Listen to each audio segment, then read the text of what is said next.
If anyone was ever in doubt that Gambians are relieved to have seen the back of Yahya Jammeh, the multitudes of Gambians that throng the streets, old and young, men and women, all visibly elated at the return of President Adama Barrow from Senegal, is testament enough. From the announcement of his candidacy to the campaign trail, Adama Barrow has been a crowd puller, but this was the largest convergence of Gambians for one cause. At first it was hope, now it is hope laced with certainty. Certainty that they will finally live in peace and have the peace of mind that 2 decades of tyranny denied them. The welcoming crowd was arguably the largest ever recorded in recent Gambian political history.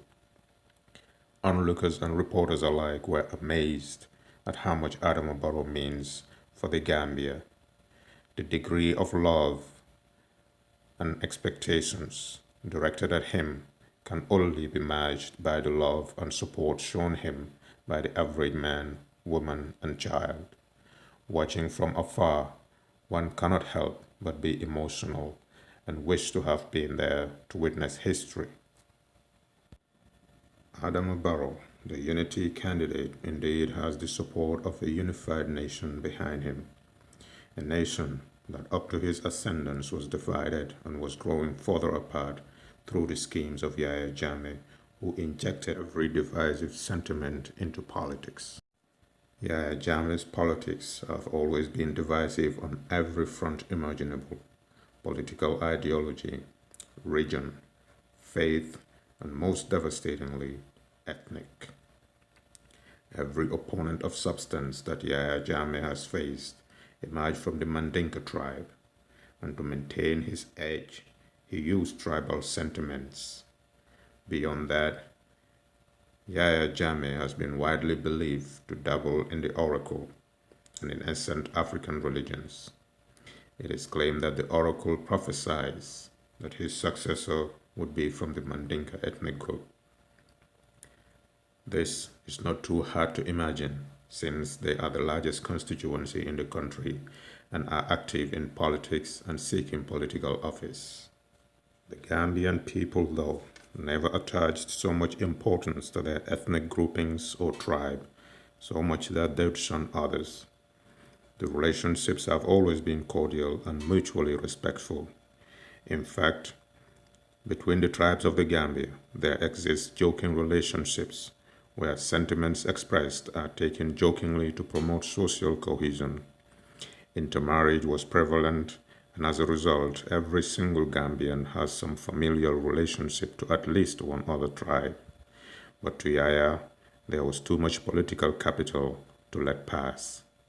And for a novice like him in politics, anything goes, since force will not always work. But the Gambian people have proven that they are better than his tribal sentiments, and they rose above it overwhelmingly. Even among his kinsmen, there was rejection. Yahya Jammeh's paranoia was not just a mindset. His words and actions showed disdain for the largest ethnic group in the Gambia, to the extent that he would only trust his kinsmen around him. His verbal threats and threats of extermination drew Gambians closer together to reject his poisonous and alien philosophy. What emerged was a true representation of Gambian diversity, a call for all Gambians to live up to the words of the national anthem, which calls for our diverse peoples to join together to prove man's brotherhood. Born to a Fulham mother, a Mandinka father with Sarahule ancestry and Wolof upbringing, Adama Barrow is the convergence of the Gambia in one man, and he will deliver the Gambia from the oppressive and divisive rule of Yahya Jammeh. When Adama Barrow emerged on the political scene by stepping into the leadership fold of the United Democratic Party after lawyer Ousainou Darboe and the rest of the executive were jailed, Yahya Jammeh knew that he faces a challenge that he has never faced in the 2 decades of his tyranny. So close to the elections, so unexpected, and with so much angst about recent events, he was at a loss as to how to contain this new threat. Adama Barrow was hardly known outside of the executive circles of the United Democratic Party, and he was a man Yahya never saw coming.